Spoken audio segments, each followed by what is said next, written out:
Hello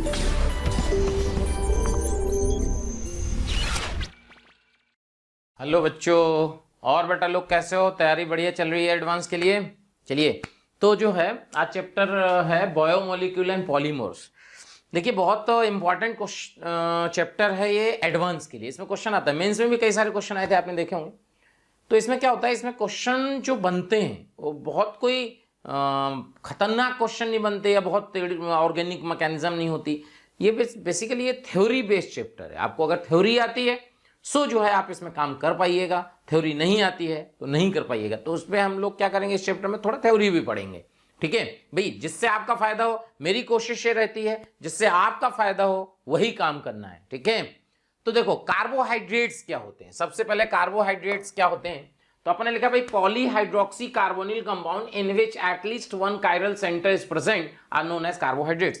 basically carbohydrates होते क्या हैं? कार्बोहाइड्रेट्स होते हैं पॉलीहाइड्रोक्सी कार्बोनिल कंपाउंड। पॉलीहाइड्रोक्सी मतलब कई सारे OH लगे हो जिसमें कम से कम एक कायरल सेंटर हो।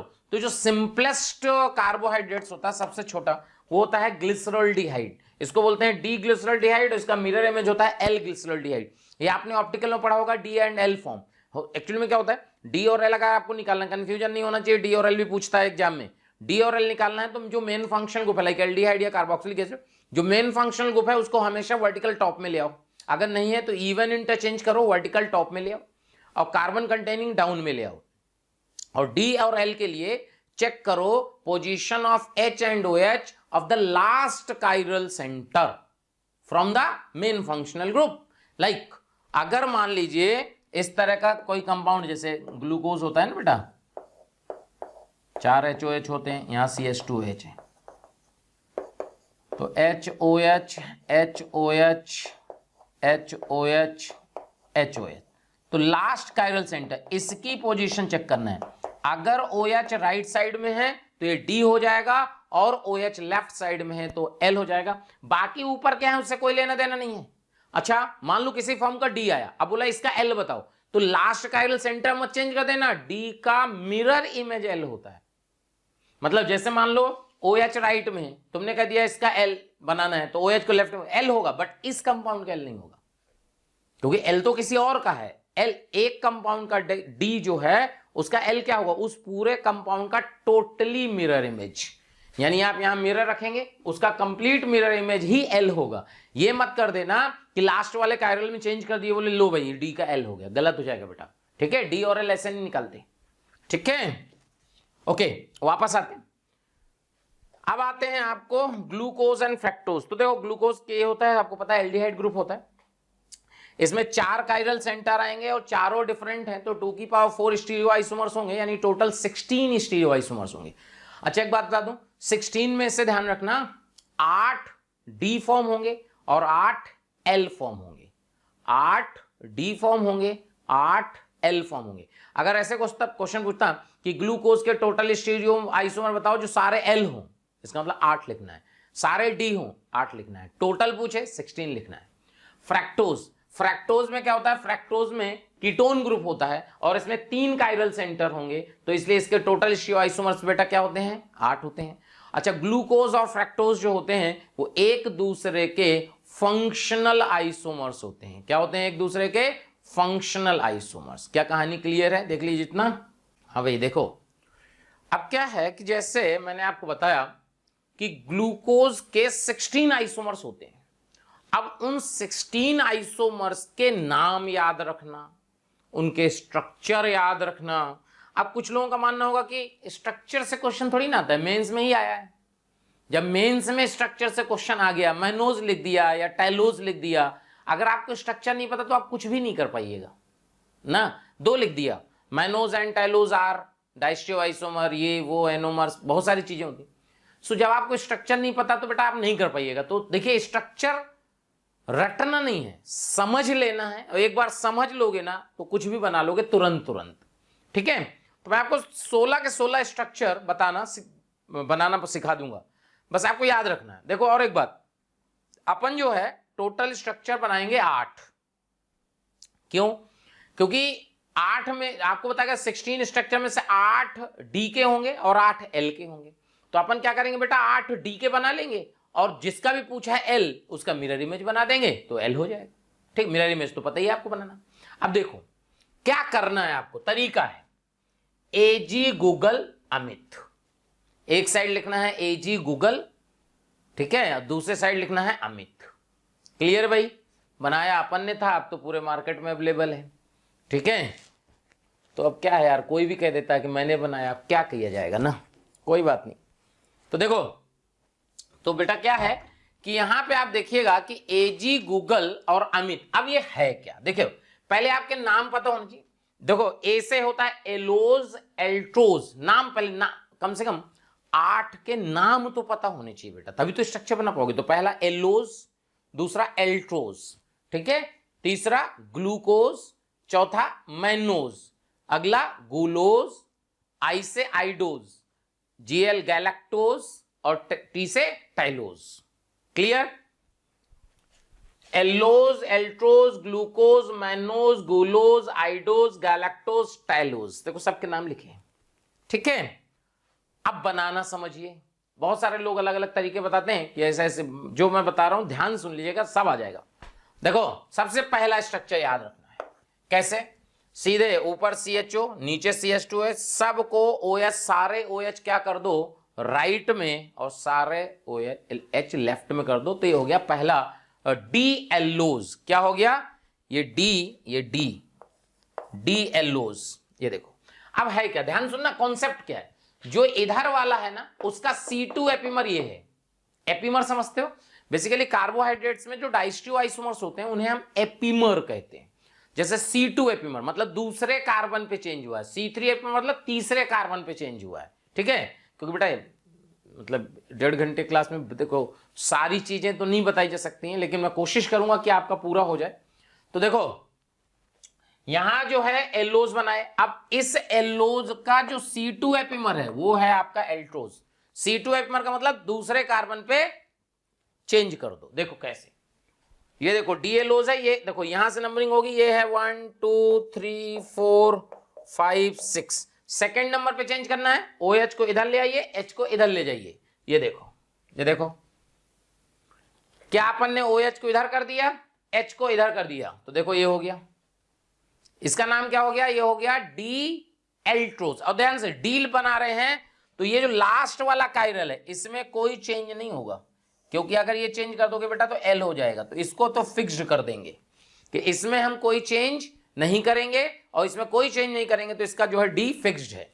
ये देखो ये आ गया, तो पहला दूसरा आ गया, अब तीसरा है ग्लूकोज। अब ध्यान सुनो, फिर क्या करना है, देखो पहला अपन ने क्या किया था, सारे OH राइट में, सारे H लेफ्ट में, उसका C2 में बना दिए, तो यानी पहला फिक्स हो गया सारे, दूसरा चेंज कर दिया। अब क्या करो, अब तीसरे में चेंज करो, लाइन समझना, पहला फिक्स्ड, दूसरे में चेंज किए, तीसरे में चेंज करो। तीसरे में चेंज किससे करना है, बिगिनिंग वाले से, इससे तीसरे में चेंज करोगे तो ये मिल जाएगा ग्लूकोज।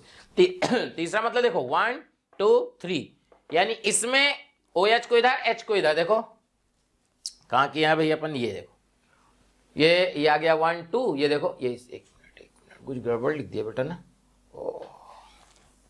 सॉरी अपन ने क्या सब CH2OH लिख दिया, कोई बात नहीं, CHO कर लीजिए आप ना, जल्दीबाजी में हो जाता है। ठीक है, चेक करो। तो अपन क्या कर रहे थे कि जो ग्लूकोज है उसके 16 आइसोमर्स हैं। अच्छा 16 आइसोमर्स हैं तो आपको सबके स्ट्रक्चर पता होना चाहिए, क्योंकि स्ट्रक्चर पे आजकल क्वेश्चन आ रहा है, जेई मेंस में आया 2-3 पेपर में, तो होगा जैसे मैनोज लिख दिया, अब मैनोज पता ही नहीं आपको क्या है, तो नाम से स्ट्रक्चर देखो कैसे। तो इसके लिए हमने एक तरीका बताया कि भाई एजी गूगल AMIT अमित, एक साइड लिखिए एजी गूगल और दूसरे साइड लिखिए अमित। अब इसका क्या मतलब है, देखो सबके नाम, पहला होता है एलोज, दूसरा होता है एल्ट्रोज, तीसरा glucose, mannose, gulose, idose, galactose, टाइलोज, ये 8 है बेटा। अच्छा ये 8 जो है डी फॉर्म में है, फिर इनका हम तो क्या कहेंगे, डी एल्लोज, डी एल्ट्रोज, तो उसका होगा एक 8 तो डी के होंगे, 8 एल के होंगे, तो हम 8 स्ट्रक्चर सीख लेंगे, उनका मिरर इमेज कर देंगे तो 8 और आ जाएंगे, टोटल 16 आ जाएंगे। अब देखो बनाने का तरीका सुनो, यहां से स्टार्ट करते हैं, ए से एल्लोज, डी एल्लोज। डी का मतलब क्या करना है, लास्ट वाले कायरल को फिक्स कर देना है, OH राइट साइड में, H लेफ्ट में, तो ये फिक्स हो गया कि डी ही होगा। अब क्या करो, पहला सारे H लेफ्ट में करो, सारे OH को राइट में करो, तो ये हो गया डी एल्लोज। अब ध्यान सुनो, कॉन्सेप्ट समझो, ये जो लिखा है ना, इसका ये C2 एपिमर होता है, मतलब एल्लोज का C2 एपिमर एल्ट्रोज है। एपिमर का मतलब होता है डाइस्टिव आइसोमर, C2 का मतलब सेकंड नंबर पे चेंजेस आएगा। तो देखो अपन ने लिखा और फिर इसका सेकंड नंबर ये है, तो OH को इधर करो, H को इधर करो, देखो तो ये हो गया डी एल्ट्रोज, ये डी एल्ट्रोज, चेक करो। अब देखो ये तो पूरा फिक्स था, सारे OH राइट में, H लेफ्ट में, ये इसका C2 एपिमर। अब ये क्या तीसरा जो आएगा, तो तीसरे नंबर पे चेंज करो। तीसरे नंबर पे कौन सा, एलोज से, बिगिनिंग एलोज से ही होगी, बिगिनिंग वाले से तीसरे पे चेंज करोगे, तो तीसरे पे चेंज करोगे तो 1 2 3, तीसरे पे तो OH इधर, H इधर, देखो ये हो गया डी ग्लूकोज, डी ग्लूकोज। और इसका C2 एपिमर मैनोज होगा, यानी ग्लूकोज का जो C2 एपिमर है वो मैनोज है। तो देखो इसका C2 एपिमर मतलब कि जो ग्लूकोज है उसके दूसरे नंबर में चेंज कर दो, OH यहां, H यहां, देखो ये हो गया डी मैनोज। समझ में आया, हो गया। फिर वापस आएंगे, ये आया देखो 1 2 3 4, ये हो गया तुम्हारा, समझ में आ रहा है। तो इसका 1 तो ठीक था, दूसरे पे हो गया, तीसरे पे हो गया। अब ये चौथे पे चेंज करो, चौथे पे किससे, एलोज से बिगिनिंग करके। तो देखो 1 2 3 4, जब इसको चौथे पे चेंज कर दोगे तो ये हो जाएगा गुलोज। चेक करो, तो देखो गुलोज कहां लिखा है, डी गुलोज, कहीं लिखा है बेटा डी गुलोज, डी गुलोज, ये है गैलेक्टोज, ये है आइडोज, ये है डी गुलोज, ये लिखा नहीं है नाम, तो ये ध्यान रखना है, डी गुलोज। चेक करो, ये तो फिक्स है बेटा, ये तो फिक्स है, इसमें तो कुछ करना ही नहीं है। ये देखो ये फिक्स है, तो तीसरे पे चेंज होना चाहिए, इस पे चेक करो 1 2 3, 1 2 3, तीसरे पे, चौथे पे ना, तीसरे पे तो क्या हो गया है आपका, देखो पहला पूरा एल्लोज, उसका C2 एपिमर ही आ गया। फिर अपन ने क्या किया, दूसरे पे चेंज हो गया, तीसरे पे चेंज कर दिया, उसका C2 एपिमर आ गया। ठीक है बेटा, चौथे पे चेंज करोगे तो गुलोज आएगा। तो 1 2 3 4, चौथा OH इधर, H इधर, चेक करो चौथा, चेक करो बेटा 1 2 3 4, बिल्कुल चौथे पे चेंज हुआ है, देखो तो ये हो गया आपका डी गुलोज। अच्छा, डी गुलोज का जो C2 एपिमर होगा वो आएगा डी आइडोज। चेक करो इसका C2 एपिमर, तो इसका C2 एपिमर मतलब यहां पे चेंज आएगा, देखो ये देखो आ रहा है, ये हो गया डी आइडोज। चेक करो बेटा, ये है डी आइडोज। अब चेक करो, अब क्या करना है, चौथे के बाद पांचवें में चेंज करना पड़ेगा, तो अगला आएगा गैलेक्टोज। अब लेकिन लफड़ा है, लफड़ा क्या है, ध्यान सुनना, इसी में थोड़ा सा झंझट पड़ता है, क्योंकि अगर आप पांचवें में चेंज करोगे तो भाई ये तो डी से एल हो जाएगा, जबकि हमारे को करना क्या था कि डी ही रखना था। तो उसका तरीका सुनो, यानी लास्ट में गड़बड़ आ रहा है, सब कहानी पूरी बढ़िया चल रही थी, लास्ट में गड़बड़ आया, तो जो लास्ट में गड़बड़ आया तो लास्ट स्ट्रक्चर निकालने का तरीका है। फिर समझो, लास्ट में गड़बड़ आया, लास्ट कायरल में गड़बड़ हो रहा है, तो लास्ट स्ट्रक्चर निकालने का तरीका है। लास्ट स्ट्रक्चर कौन सा है, डी टेलोज। लास्ट वाला कौन सा है, डी टेलोज। कैसे निकालते हैं समझो, क्या करो कि लास्ट वाले को तो फिक्स रखना था, लास्ट वाले को फिक्स कर दो, उसको HOH चेंज हो, बाकी सब पलट दो ऊपर वाले, यानी इसको फिक्स करके इन तीनों को पलट दो। पलट दो मतलब OH को लेफ्ट, H को राइट, तो उससे लास्ट स्ट्रक्चर आ जाएगा एंड वो हो जाएगा डी टेलोज। देखो कहीं बना होगा, ये देखिए, ये देखो फिक्स है, और तीनों जो है ऊपर के पलट दिए तो डी टेलोज हो गया। तो लास्ट में गड़बड़ था, तो लास्ट का स्ट्रक्चर निकालने का तरीका है कि लास्ट वाले कैरल को फिक्स, बाकी सबको चेंज, और इसका C2 एपिमर आपको डी गैलेक्टोज दे देगा। चेक करो, इसका C2 एपिमर यानी H यहां, OH यहां, पहले बताओ समझ में आया? मतलब अगर आपने थोड़ा सा दिमाग लगा लिया, बेसिकली क्या है कि यहां तक कोई दिक्कत नहीं है। देखो पहले सबसे पहले आ गया, फिर उसका C2H आ गया, फिर अपन ने क्या दूसरे में चेंज हो चुका, तीसरे में चेंज करो फिर उसका C2H आ गया, चौथे में चेंज करो फिर उसका C2H आ गया, लास्ट वाले में गड़बड़ हो रहा है तो लास्ट निकालने का तरीका है लास्ट कायरल को फिक्स कर दो, बाकी सबको पलट दो, फिर उसका C2H बना लो, आंसर आ जाएगा। अगर आपको समझ में आ गया, कोई भी स्ट्रक्चर आता है आप तो क्या करो, जैसे मैनोज आया खट से लिखे AG गूगल अमित, अच्छा ग्लूकोज का C2H, ग्लूकोज बना उसका C2H बनाया, मैनोज आ गया। बस यहां पे दिक्कत है, यहां पे पहले अपन क्या बनाएंगे, ये बनाएंगे उसका C2H गैलेक्टोज बनाएंगे, क्योंकि गैलेक्टोज रटोगे भूल जाओगे, तो सबसे पहले अपन क्या कहेंगे डी टाइलोज बनाएंगे, और डी टाइलोज से क्या बना देंगे उसका C2H, तो हो जाएगा डी गैलेक्टोज। इन सब के मिरर इमेज बना लोगे तो एल फॉर्म हो जाएंगे, तो टोटल 16 आइसोमर आ गए। क्या भाई कहानी क्लियर हो रही है, देख लीजिए। थैंक यू स्टूडेंट्स, इतना स्नेह और प्यार देने के लिए। आप लोगों ने मेरे को और मोशन परिवार को जो प्यार दिया है, जो स्नेह दिया है, मैं उसके लिए धन्यवाद कहता हूं। हजारों बच्चे हमारे वीडियो लेक्चर देख के लाभान्वित हो रहे हैं। बेटा आप सभी बच्चों से रिक्वेस्ट है कि डिस्क्रिप्शन बॉक्स में जाइए और लिंक को क्लिक करिए और फ्री में अपना रजिस्ट्रेशन मोशन में सुनिश्चित करिए। साथ ही साथ जिन बच्चों को डाउट सॉल्विंग और स्टडी मटेरियल की भी सुविधा चाहिए, वो लिंक पे जाएं और क्लिक करें और प्रीमियम कोर्स के लिए अप्लाई कर सकते हैं। बेटा cyclic structure of glucose and fructose, अगर हम ग्लूकोज फ्रैक्टोज के साइक्लिक स्ट्रक्चर की बात करें तो दो तरह से साइक्लिक स्ट्रक्चर बनाया जाता है, एक 5 मेंबर रिंग और एक 6 मेंबर रिंग।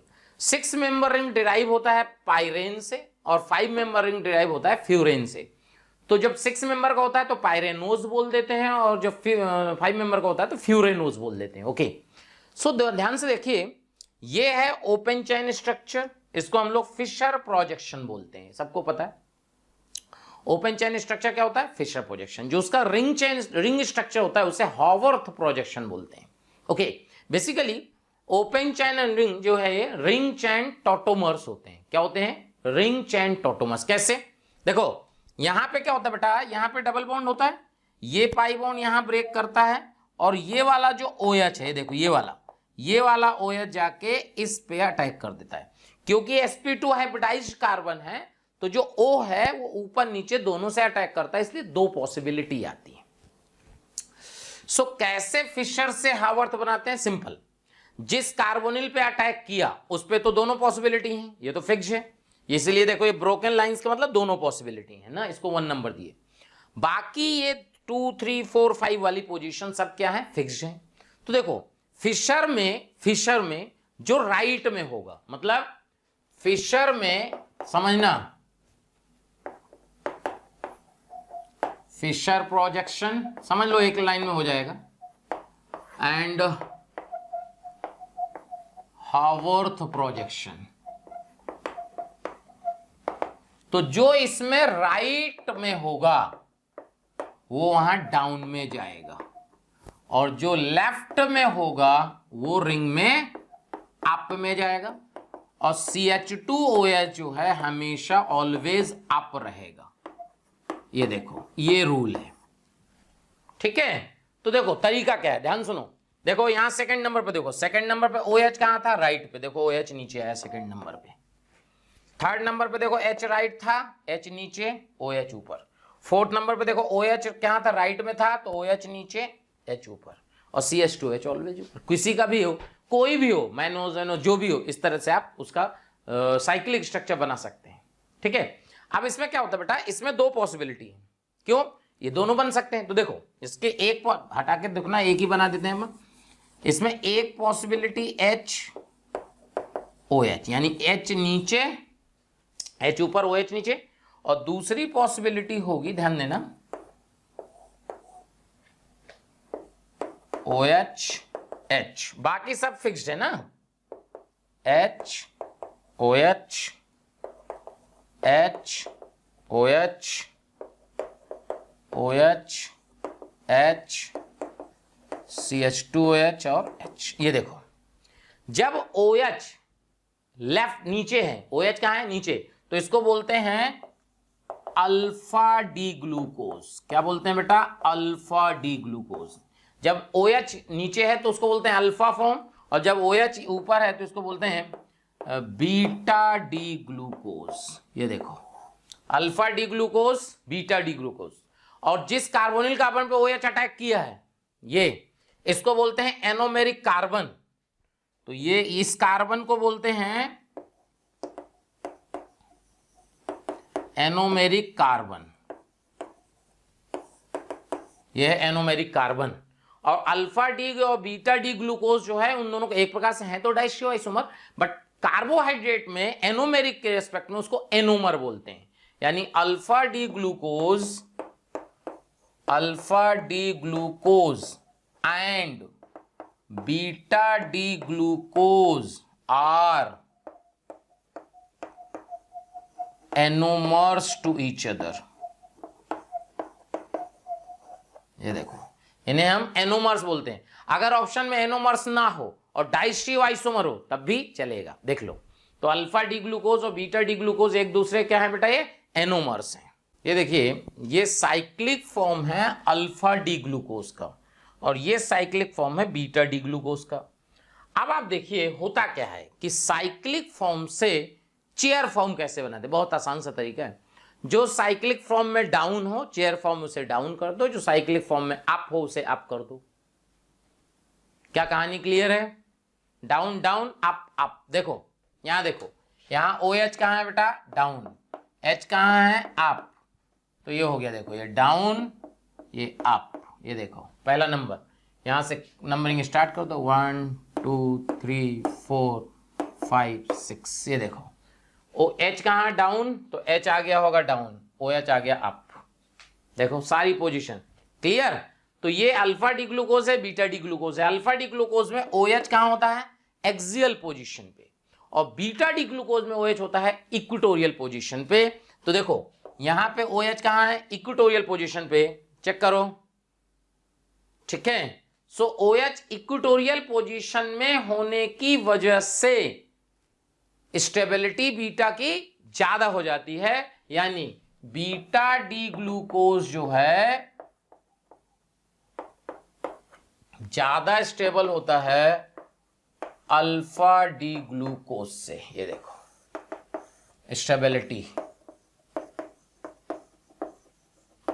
और इसकी स्टेबिलिटी लगभग 64% होती है और इसकी लगभग 36% होती है, ठीक है। तो होता क्या एग्जैक्टली में क्या होता है कि अगर आपने अल्फा डी ग्लूकोज लिया, ध्यान से सुनना बेटा, बिगिनिंग में क्या लिया, अल्फा डी ग्लूकोज, और इसको जब आपने वाटर में डाला तो इससे बन जाता है ओपन चेन, ठीक है, और फिर हो जाता है इससे बीटा डी ग्लूकोज। ये देखो क्लियर। तो अल्फा डी कितना है, 64%, नहीं ये तो 36 है ना बेटा, अल्फा डी तो 36%। बीटा डी कितना है, 64%। तो अगर ये 36 है और 64 है तो ओपन चेन क्या है, तो ओपन चेन का परसेंटेज मात्र 0.02% होता है बस। ये देखो क्लियर। एक टर्म आता है म्यूटा रोटेशन। क्या आता है, म्यूटा रोटेशन। म्यूटा रोटेशन क्या होता है कि अल्फा डी ग्लूकोज होता है, उसका स्पेसिफिक रोटेशन कुछ होगा। जब आप वाटर में डालोगे तो सिस्टम इक्विलिब्रियम में आ जाएगा, तो alpha D glucose, open chain, beta D glucose सब इक्विलिब्रियम में आएंगे, तो रोटेशन चेंज हो जाता है। इसको बोलते हैं म्यूटा रोटेशन। मतलब जब आप प्योर क्रिस्टल लेते हो, या तो अल्फा के या बीटा के, तो जो इक्विलिब्रियम में रोटेशन आता है वो अलग आता है, इसको बोलते हैं हम लोग म्यूटा रोटेशन, ठीक है। अच्छा, म्यूटा रोटेशन के लिए ये एनोमेरिक हाइड्रोक्सिल जिम्मेदार होता है। अगर एनोमेरिक हाइड्रोक्सिल अवेलेबल है तो कंपाउंड म्यूटा रोटेशन शो करेगा, और अगर नहीं है तो ये शो नहीं करेगा। एनोमेरिक हाइड्रोक्सिल चेक कर लो। तो alpha D glucose, beta D glucose समझ में आ गया सबको। तो बीटा डी ग्लूकोज जो है ज्यादा स्टेबल होता है, क्योंकि OH उसके इक्वेटोरियल में होता है। OH उसके कहां होता है, इक्वेटोरियल में। देख लो क्लियर है, नोट करो। देखिए अब हम लोग पढ़ने वाले हैं reducing and non reducing sugar. ये देखिए, reducing and non reducing sugar. अभी हुआ कि रिड्यूसिंग नॉन रिड्यूसिंग शुगर क्या होता है, तो देखो होता क्या है। जैसे ग्लूकोज और फ्रैक्टोज है, glucose and fructose will give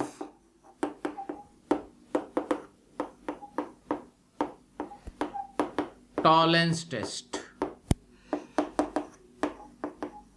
Fehling test,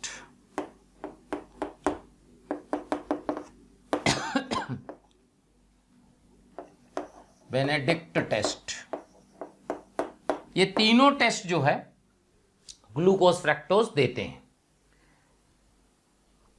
अब अगर देखा जाए तो इसमें एल्डिहाइड तो है नहीं, तो होता क्या है, ध्यान से जितने भी हेमी एसिटल,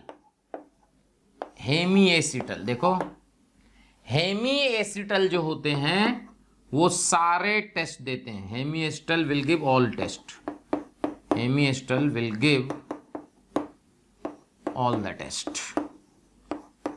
तो होता क्या है, देखिए जब आप इनका साइक्लिक स्ट्रक्चर बात करते हो, आप चेक करो, हेमी एसिटल है, ग्लूकोज का जो साइक्लिक स्ट्रक्चर है वो एक प्रकार से क्या है, हेमी एसिटल। देखो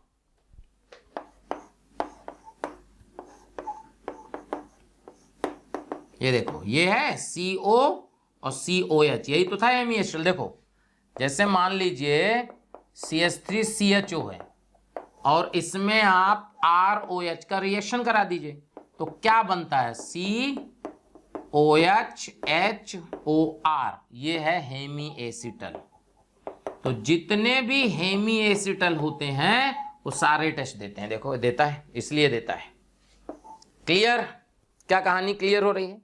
अच्छा, अभी हुआ कि फ्रक्टोज क्यों देता है, तो अल्फा हाइड्रोक्सी कार्बोनिल कंपाउंड, आपने टॉलरेंस टेस्ट में पढ़ा होगा, अल्फा हाइड्रोक्सी कार्बोनिल कंपाउंड भी सारे टेस्ट देते हैं। तो जो फ्रक्टोज है वो basically alpha hydroxy carbonyl compound है, एल्डिहाइड कीटोन है। चेक करो, तो ये जो है ग्लूकोज फ्रक्टोज, ये सारे टेस्ट देंगे, पहली बात तो ये ध्यान रखना, ठीक है। अभी होगा क्या, ग्लूकोज फ्रक्टोज क्या होंगे, ऑक्सीडाइज होंगे, तो यानी खुद क्या हो गए, रिड्यूसिंग। तो रिड्यूसिंग समझ में आ रहा है, यानी अगर ये टेस्ट सब दे रहे हैं तो रिड्यूसिंग, और नहीं दे रहे हैं तो नॉन रिड्यूसिंग। तो होता क्या है, ध्यान सुनो,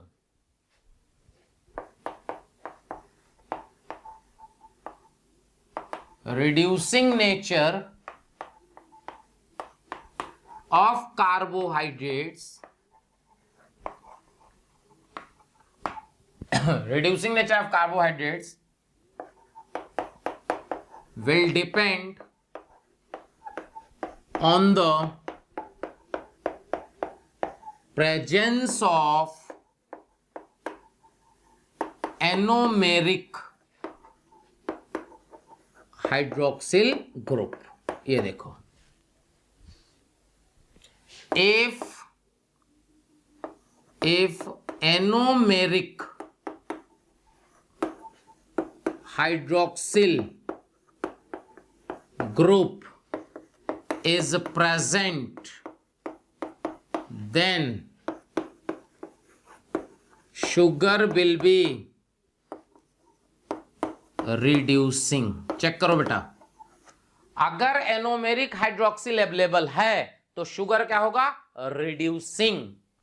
and if anomeric hydroxyl group is not present, then sugar will be non-reducing। Check करो, then sugar will be non-reducing, यानी अगर एनोमेरिक हाइड्रोक्सिल अवेलेबल है तो शुगर रिड्यूसिंग होगा और नहीं है तो नहीं होगा। जैसे ये हेमी एसिटल है, क्या है, हेमी एसिटल, और जब हेमी एसिटल में आप रिएक्शन करा दो एक बार एल्कोहल की, और याद करो, तो यहां से जो है देखो इस तरह का कंपाउंड हो जाएगा पूरा नहीं बना रहे हैं, ये सब बना देना आप, जरूरत नहीं है। तो यहां से बन जाएगा बेटा, ये देखिए ये बन जाएगा, और इसको बोलते हैं एसीटल। क्या बोलते हैं? हेमिएसिटल से, यानी दो, ये सी है, सी से क्या हो गया OR, इधर से भी OR, तो ये होता है एसीटल। और एसीटल कोई टेस्ट नहीं देता, यानी एसीटल जो है नॉन रिड्यूसिंग होता है। यानी यहां से देखो, यहां से अगर आप एल्कोहल का रिएक्शन H+ एल्कोहल का रिएक्शन करा दो, तो यहां से जो कंपाउंड मिल जाएगा वो मिल जाएगा आपको CH3CH OR, ये देखो ये एसिटल हो गया। और ये जो एसिटल है ये कोई टेस्ट नहीं देता, ठीक है, बात समझ में आ गई। और यहां जो कार्बोहाइड्रेट में ये जो बॉन्ड आता है इसको बोलते हैं ग्लाइकोसिडिक बॉन्ड। क्या बोलते हैं? जो ये OC नया बॉन्ड बना है ना, ये वाला, ये जो बना है OC, तो यहां बना है ना, ये जो OC बॉन्ड बना है, R का मतलब कार्बन है ना, कार्बन CH3 C2H5 कुछ भी हो सकता है, जो OC बॉन्ड है उसे बोलते हैं ग्लाइकोसिडिक बॉन्ड। क्या बोलते हैं? Glycosidic bond. ठीक है बेटा, समझ में आ गया। तो अगर एसिटल है तो कोई टेस्ट नहीं देगा, यानी नॉन रिड्यूसिंग होगा, और अगर हेमी एसिटल है यानी एनोमेरिक OH अवेलेबल है तो रिड्यूसिंग होगा। चेक करो प्यारे बच्चों, बहुत सारे बच्चों के कमेंट आ रहे हैं ना कि आप इस टॉपिक पे वीडियो बनाइए। तो मैं बच्चों आपको बताना चाहता हूं कि ऐसा हो सकता है कि वो वीडियो ऑलरेडी चैनल में पड़ा हो। उसके लिए आपको करना क्या है कि मोशन के चैनल को सब्सक्राइब करना है और बेल आइकन को हिट करना है, जिससे आपके कोई भी नोटिफिकेशन मिस ना हो। हम कोशिश करेंगे कि आपकी जो डिमांड है मोशन परिवार पूरी करे। हाँ बेटा, सो जो है अब एक इफेक्ट है एनोमेरिक इफेक्ट, हो सकता है आप लोग के लिए नया हो तो जरूर बताइएगा कमेंट करके, ठीक है। कमेंट करने में कंजूसी बहुत करते हो आप लोग, नहीं, चलो कोई नहीं। सो जो है एनोमेरिक इफेक्ट क्या होता है, ठीक है। एनोमेरिक इफेक्ट, अच्छा बहुत सारे लोगों के मैसेज आ रहे हैं सर आप फेसबुक में फ्रेंड रिक्वेस्ट एक्सेप्ट नहीं करते। तो बेटा क्या है ना कि मेरा जो फेसबुक अकाउंट है वो फुल है, कंप्लीट ना। तो मैंने क्या किया ना, फेसबुक अलग से एक ओपन कर लिया आप लोगों के लिए कि भाई चलो जुड़ जाओ। सो जो है आप जो है सर्च करना राम द्विवेदी ना, इस पे आप फ्रेंड रिक्वेस्ट भेजना तो एक्सेप्ट हो जाएगी ना, ठीक है। आपके लिए नया आईडी बन गया है। हाँ भाई, तो वापस आते हैं। तो एनोमेरिक इफेक्ट क्या होता है ये समझे। देखो एक बात समझो, अगर मान लो आपके पास ये ग्रुप हो और यहां OH हो, मान लो सपोज, और इसका जो है आपको स्टेबल चेयर फॉर्म बनाना है, ठीक है बेटा। सो इसका स्टेबल चेयर फॉर्म बनाना है, स्टेबल चेयर फॉर्म, ठीक है। सो स्टेबल चेयर फॉर्म, अच्छा ये ग्लूकोज बना दोगे तो HOH लगा दोगे, इसलिए इस तरह का स्ट्रक्चर है। सो जो है देखो क्या होगा, ये हो गया हेट्रोएटम और यहां OH होगा क्योंकि ये इक्वेटोरियल पोजीशन है, ये होगा स्टेबल चेयर फॉर्म। चेक करो, ठीक है, समझ में आ गया। ये जो है इसका स्टेबल चेयर फॉर्म होगा कि भाई ये ऐसे ऐसे हो जाता है, ठीक है। अब ध्यान से, अब अगर देखो इस तरह का कंपाउंड हो, यानी क्या ये ग्लाइकोसिडिक बॉन्ड वाला हो गया, देखो। सो यहां से जो इसका स्टेबल चेयर फॉर्म होगा, ध्यान रखना बेटा, स्टेबल चेयर फॉर्म होगा वो ये होगा, स्टेबल चेयर फॉर्म। इसी को बोलते हैं एनोमेरिक इफेक्ट। ये देखो इसको क्या बोलते हैं हम लोग, एनोमेरिक इफेक्ट। चेक करो, ऐसा क्यों? ऐसा इसलिए कि यहां पे क्या होता है कि जो H है वहां डेल्टा पॉजिटिव है तो ये अट्रैक्शन होता है, ठीक है। बट यहां अगर OC बॉन्ड बन जाता है तो जब इक्वेटोरियल लाओगे तो यहां O का लोन पेयर इसका लोन पेयर केवल रिपेल करेगा। तो जो लोन पेयर रिपल्शन है वो डाई एक्सियल रिपल्शन से ज्यादा हो जाता है, इसलिए वो एक्सियल में स्टेबल होने लगता है। अगर ग्लाइकोसिडिक बॉन्ड है, पता चला बना दिया कोई कंपाउंड और उसका मोस्ट स्टेबल चेयर फॉर्म पूछ लिया तो आपको लगेगा कि रिपल्शन में इक्वेटोरियल पे होना चाहिए, जबकि एक्सियल में ज्यादा स्टेबल होता है। देख लो, ध्यान रखना बेटा, गड़बड़ मत करना, नहीं तो गड़बड़ हो जाएगा। इसको, इस इफेक्ट को बोलते हैं एनोमेरिक इफेक्ट। क्लियर है? तो रिड्यूसिंग समझ में आ गया, नॉन रिड्यूसिंग समझ में आ गया, एनोमेरिक इफेक्ट क्या होता है, ये कहानी क्लियर हो गई। तो अपने को जो है काफी कुछ चीजें समझ में आ गई। देखिए, जैसे आपने समझा कि ग्लूकोज के दो स्ट्रक्चर होते हैं, एक ओपन चेन स्ट्रक्चर, एक रिंग स्ट्रक्चर। तो ऐसे कौन कौन से टेस्ट हैं, ऐसा क्वेश्चन आ सकता है, कौन कौन से टेस्ट हैं जो वो बताते हैं कि ओपन चेन स्ट्रक्चर होना चाहिए, कौन कौन से टेस्ट हैं जो बताते हैं साइक्लिक स्ट्रक्चर होना चाहिए। तो देखिए, चेक करो, glucose and fructose do not give शिफ्ट टेस्ट।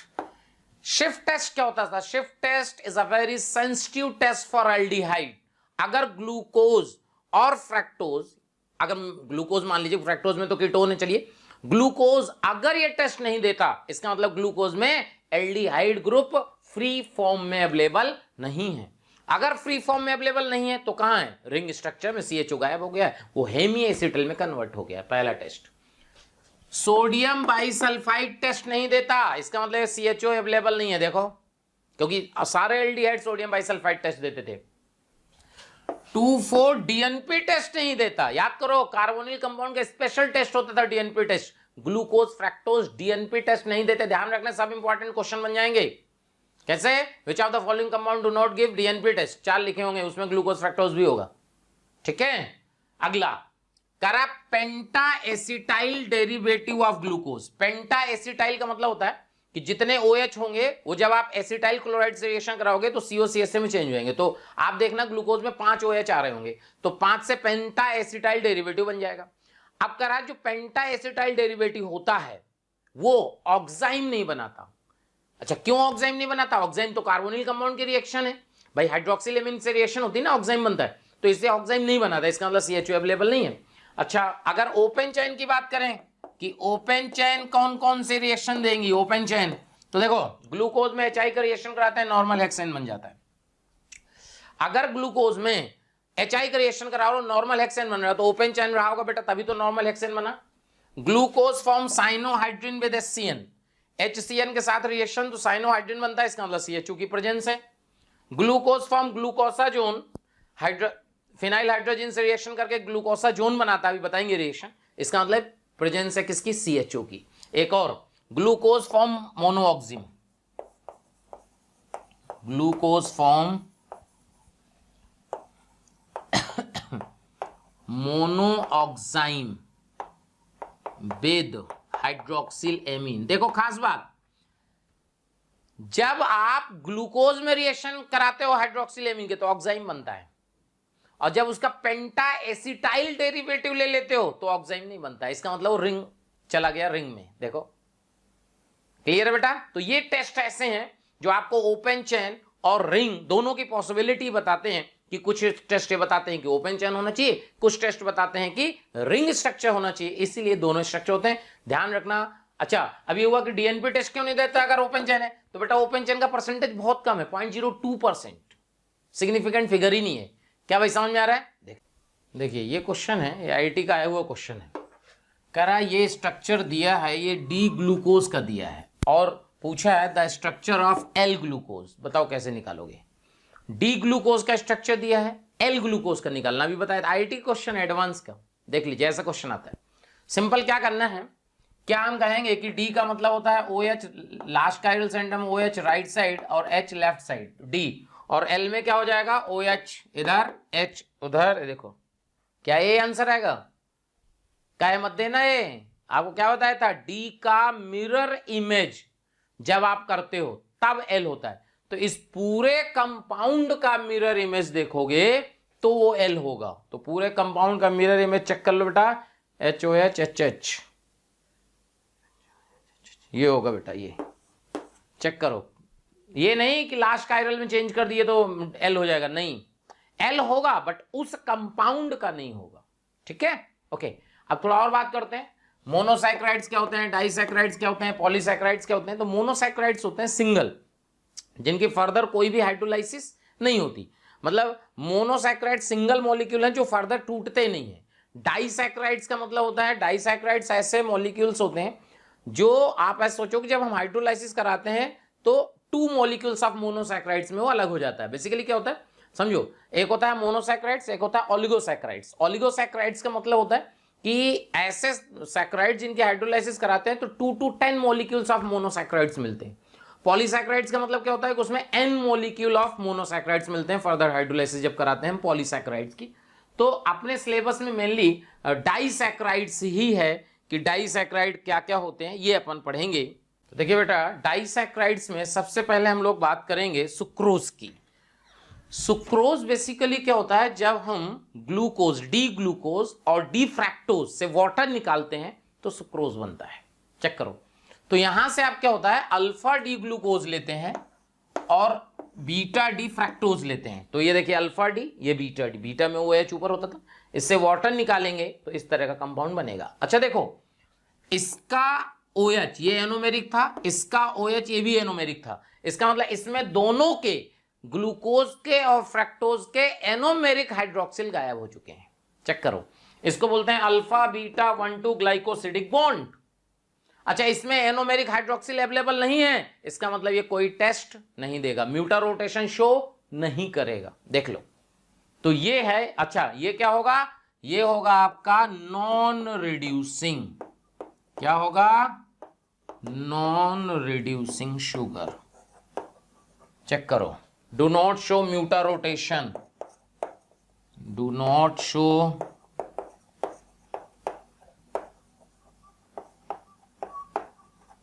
म्यूटा रोटेशन। चेक करो, ये कोई म्यूटा रोटेशन शो नहीं करेगा। क्यों? क्योंकि इसमें एनोमेरिक हाइड्रोक्सिल अवेलेबल है ही नहीं।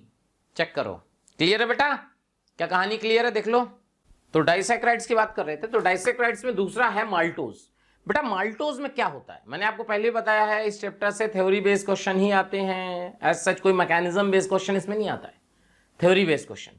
माल्टोज बेसिकली क्या होता है, 2 मोल ग्लूकोज लेते हैं और उससे वाटर निकाल देते हैं तो माल्टोज बनता है। यानी माल्टोज की जब हाइड्रोलाइसिस कराते हैं तो 2 मोल ग्लूकोज के मिलते हैं। ठीक है, इसमें खास बात क्या होती है कि इसमें अल्फा 1,4 ग्लाइकोसिडिक बॉन्ड होता है। इसका मतलब होता है कि एक 2 मोल है बेटा, 1 मोल का अल्फा 1,4 का मतलब अल्फा डी ग्लूकोज का एनोमेरिक, 1 का मतलब एनोमेरिक हाइड्रोक्सिल, और 4 वाले का OH, उससे वाटर निकाल देते हैं तो ग्लाइकोसिडिक बॉन्ड बन जाता है। अच्छा, खास बात क्या है कि दूसरे मोल का जो एनोमेरिक हाइड्रोक्सिल है वो फ्री है। अगर दूसरे मोल का एनोमेरिक हाइड्रोक्सिल फ्री है, इसका मतलब ये म्यूटा रोटेशन भी शो करेगा, ये रिड्यूसिंग शुगर भी है, यानी टॉलरेंस टेस्ट भी देगा, वेंडिक टेस्ट भी देगा, फेलिंग टेस्ट भी देगा, सारे काम करेगा, क्योंकि इसमें एनोमेरिक हाइड्रोक्सिल फ्री है 1 नंबर का। क्योंकि अल्फा 1,4 का मतलब एक का 1, दूसरे का 4, तो दूसरे का बेटा पहले वाला OH तो फ्री है ना। इसी तरह सेलोबियोज बिल्कुल एग्जैक्टली माल्टोज की तरह है, बस फर्क होता है कि इसमें बीटा 1,4 ग्लाइकोसिडिक बॉन्ड होता है, जो अल्फा होता है उसकी जगह बीटा आ जाता है।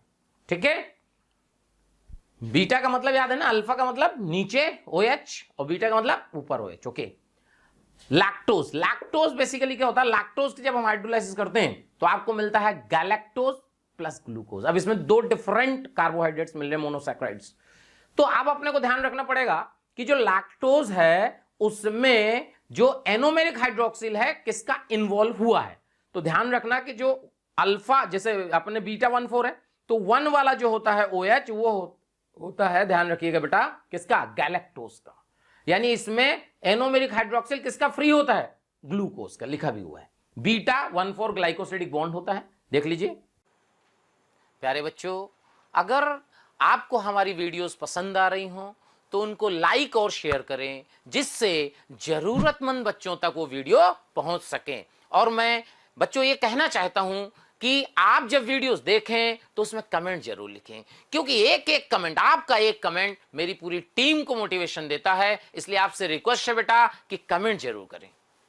तो अब बात करते हैं हम लोग पॉलीसैकेराइड्स। पॉलीसैकेराइड्स बेसिकली क्या होते हैं, बेसिकली जैसे बात करें स्टार्च, तो स्टार्च जो है पॉलीसैकेराइड्स है। बेसिकली ये ऐसा समझ लो कि मोनोसैकेराइड्स का पॉलीमर है। तो इसमें क्या होता है कि जो स्टार्च होता है, starch is a combination of 2 compounds. ठीक है, 2 कंपाउंड का मिक्सचर है। पहला है बेटा एमाइलोज एंड दूसरा है आपका एमाइलोपेक्टिन। 20% एमाइलोज होता है, 80% एमाइलोपेक्टिन होता है। Amylose is a linear polymer of glucose in which alpha 1,4 glycosidic bond is present. Amylopectin 80% होता है, इसमें अल्फा 1,4 ग्लाइकोसिडिक बॉन्ड होता ही है, साथ ही साथ 1,6 ग्लाइकोसिडिक बॉन्ड भी होता है। क्लियर? ये ब्रांच्ड पॉलीमर होता है। Amylose is a linear polymer और amylopectin is a branched polymer. जितने भी पॉलीसैकेराइड्स होते हैं, मैं आपको बता दूं, जितने भी पॉलीसैकेराइड्स होते हैं उन सब में कोई एनोमेरिक हाइड्रोक्सिल फ्री नहीं होता है, इसलिए वो नॉन रिड्यूसिंग होते हैं। बस इन्हीं सब में क्वेश्चन बनता है बेटा। समझ में आ रहा है? ये हो गया। इसके बाद जो दूसरा होता है वो होता है आपका सेल्यूलोज। क्या होता है बेटा? सेल्यूलोज। सेल्यूलोज, जो सेल्यूलोज होता है, सेकंड सेल्यूलोज होगा। Cellulose is a polymer of glucose.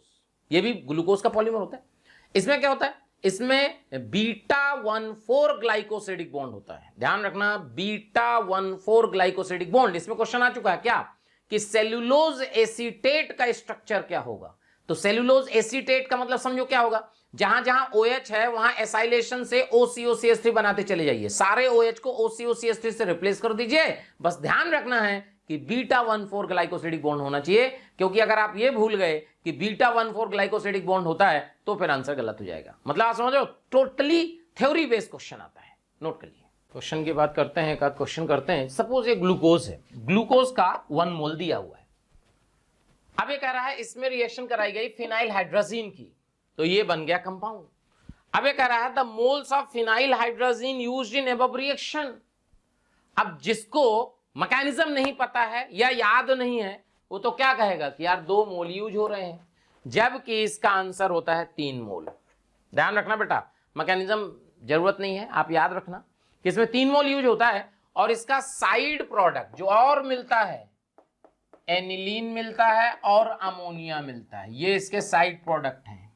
पता चला साइड प्रोडक्ट ही पूछ लिया। क्लियर? एक तो बात ये समझो। दूसरा, ये जो आपको कंपाउंड मिला है बेटा, अगर इसकी हम हाइड्रोलाइसिस करा दें, इसकी क्या करा दें? हाइड्रोलाइसिस। ठीक है? ग्लूकोसाजोन, इसको अगर ग्लूकोज है तो इसको ग्लूकोसाजोन बोलते हैं और कॉमन नेम होता है ओसाजोन। इसमें ध्यान रखना, इसमें 1 और 2 कार्बन इन्वॉल्व होते हैं। तो अगर आप ग्लूकोज का रिएक्शन कराइए तब भी सेम बनेगा, फ्रैक्टोज का कराइए तब भी सेम बनेगा, माइनोज का कराइए तब भी सेम बनेगा। ध्यान रखना, इसमें भी क्वेश्चन बन सकता है। कैसे? कि आपको कह देगा कि 4 ऑप्शन दे दिया, कौन कौन से कंपाउंड से सेम ओसाजोन बनता है, तो कौन कौन से बनाएगा? जिनमें 1 और 2 डिफरेंट हो, जैसे 1 और 2 इनमें अगर डिफरेंस है तो सेम ग्लूकोसाजोन बनेगा। क्लियर? ठीक है? तो जो बेसिकली क्या होता है, जो ग्लूकोज होता है, ग्लूकोज का C2 एपिमर माइनोज होता है, आपको बिगिनिंग में बताया गया था। तो जब ग्लूकोज का C2 एपिमर यानी दूसरे कार्बन पे चेंज होता है, उससे कोई फर्क ही नहीं पड़ता, आंसर तो सेम ही आता है। तो ग्लूकोज, फ्रैक्टोज, माइनोज सेम ओसाजोन बनाएंगे। अगर इसकी हाइड्रोलाइसिस करा दें तो हाइड्रोलाइसिस से बेटा ये बनता है, ये बनेगा, बाकी सब सेम रहेगा ना।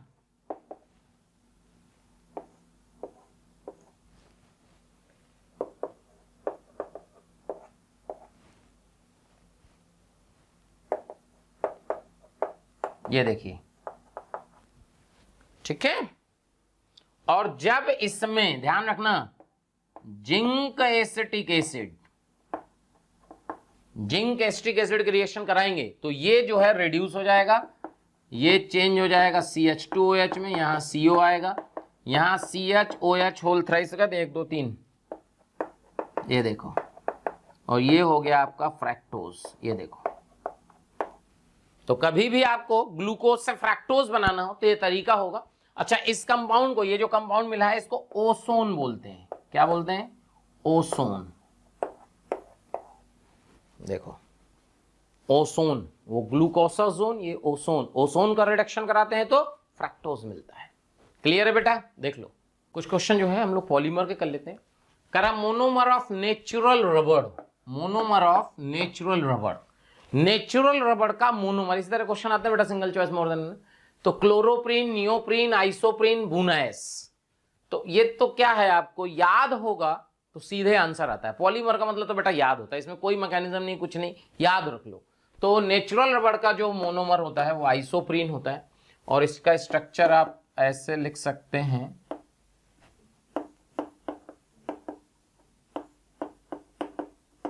ये है आइसोप्रीन, ये देखो ये है। और एक बात और बता दूं, जब इसका जो है पॉलीमराइज करेंगे तो इसमें 1,4 एडिशन होगा, और 1,4 एडिशन वाला जो कंपाउंड है ज्योमेट्रिकल शो करेगा। तो ज्योमेट्रिकल का जो सिस फॉर्म है वो नेचुरल रबड़ होता है, ध्यान रखना।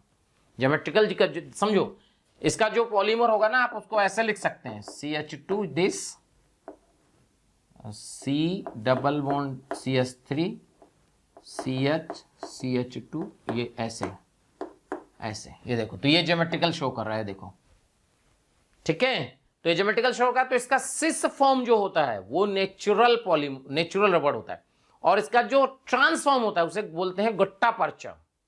ट्रांसफॉर्म इज नोन एज गट्टा पर्चा, ठीक है। फिर कह रहा है, देखिए क्वेश्चन अगला, ये है आपका इथाइन CuCl2 अमोनियम क्लोराइड का रिएक्शन कराया, तो करा A मिला। तो ध्यान रखना बेटा, इस कंफ्यूजिंग रिएक्शन है। एक जो इथाइन होता है उसका रिएक्शन Cu2Cl2 अमोनियम हाइड्रोक्साइड से कराते हैं तो रेडिश ब्राउन पीपीटी मिलता है, वो टेस्ट होता है एल्काइन का। लेकिन अगर हम अमोनियम क्लोराइड की प्रेजेंस में कराएंगे तो ये डाइमराइज हो जाता है, और कंपाउंड कुल मिला के ये कंपाउंड जो है इस तरह का कंपाउंड मिल जाता है, डाइमराइज हो गया। HCl 1 इक्विवेलेंट कराएंगे तो वैसे तो डबल बॉन्ड की रिएक्टिविटी ज्यादा होती है ट्रिपल बॉन्ड से इलेक्ट्रोफिलिक एडिशन में, लेकिन क्योंकि यहां पे ऐड करने के बाद ये कॉन्जुगेटेड प्रोडक्ट मिलता है, इसलिए एडिशन यहां पे होता है। और यहां जो आंसर आएगा देखना बेटा, ये कंपाउंड मिल जाता है, इसको बोलते हैं क्लोरोप्रीन। और ये जो होता है, इसको जब हम पॉलीमराइज करते हैं तो इससे बनता है फर्स्ट सिंथेटिक रबड़। तो ये कह रहा है polymerise C is a first synthetic rubber. ध्यान रखना, जो सिंथेटिक रबड़ है, फर्स्ट पहला जो सिंथेटिक रबड़ बनाया गया था वो यही था, क्लोरोप्रीन से। क्लियर? देख लो अगला क्वेश्चन है, which of the following is a polyester. Polyester, Dacron और टेरिलीन दोनों सेम चीज है, दोनों का एक ही नाम है। तो ये बेसिकली क्या होता है कि जो टेरिथैलिक एसिड होता है और इथाइलिन ग्लाइकोल जो होता है, टेरिथैलिक एसिड बेटा इस कंपाउंड को बोलते हैं, ये टेरिथैलिक एसिड है। और जब हम इसमें इथाइलिन ग्लाइकोल का रिएक्शन कराते हैं तो यहां पॉलीमराइजेशन होता है, यहां ईस्टर बनता है, तो ये पॉलीस्टर होता है। तो डैक्रोन भी होता है, ये भी होता है, और ग्लिप्टल भी होता है। ग्लिप्टल कैसे बनता है? जब थैलिक एसिड का रिएक्शन इथाइलिन ग्लाइकोल से कराते हो तो ग्लिप्टल बनता है। समझ में आया? तो ये 3 आंसर आ जाएंगे। नाइलॉन 6,6 जो है पॉलीएमाइड होता है। इस तरह से जो है अपने को समझ में आया भाई कैसे कैसे होता है। ठीक है बेटा, यहां से बात क्लियर हो गई। अब जो है एक बात समझिएगा, क्योंकि ये एडवांस का जो है बेटा ये क्रैश कोर्स का लास्ट डे है ना, क्योंकि इसके बाद तो अपने लेक्चर आएंगे नहीं। कुछ लोग सेलेक्ट हो जाएंगे बढ़िया से, और कुछ हो सकता है भाई नेक्स्ट ईयर भी प्रिपरेशन करें। हम तो कहेंगे भाई सभी लोग सेलेक्ट हो जाए, बढ़िया है। तो रिश्ता बना के रखना भाई। आप लोगों ने जो है हम लेक्चर देखे, बढ़िया कमेंट भी किए, चलिए बहुत बढ़िया है, भगवान करे आप सब सेलेक्ट हो जाए। तो जो है क्योंकि एक रिलेशन बन जाता है बेटा, तो फिर वो ना लॉन्ग टर्म चलता रहता है ना। सो जो है आप हमारे साथ फेसबुक से जुड़ जाइए। फेसबुक में मेरा जो पुराना आईडी है वो फिल हो चुका है, तो आप नई आईडी बनाई गई है, राम द्विवेदी सर्च करिएगा या राम रतन द्विवेदी ना बेटा। 2 आईडी और मिलेंगे जिसमें 5000 से ज्यादा फ्रेंड हो चुके हैं, उनमें नहीं एक्सेप्ट कर पाऊंगा मैं। तो इनमें आप फ्रेंड रिक्वेस्ट भेजिए, अपना जो है मैसेज करिए, नाम पता सब कहाँ के रहने वाले हैं सब भेजिए, जिससे अपन जो है लॉन्ग टर्म जुड़ेंगे एक दूसरे के साथ, और ठीक रहता है। ठीक है, कभी किसी को क्या जरूरत पड़ जाए। ठीक है बेटा, एक तो ये है, आप इनसे जो है नंबर मेरा आपके पास ही है।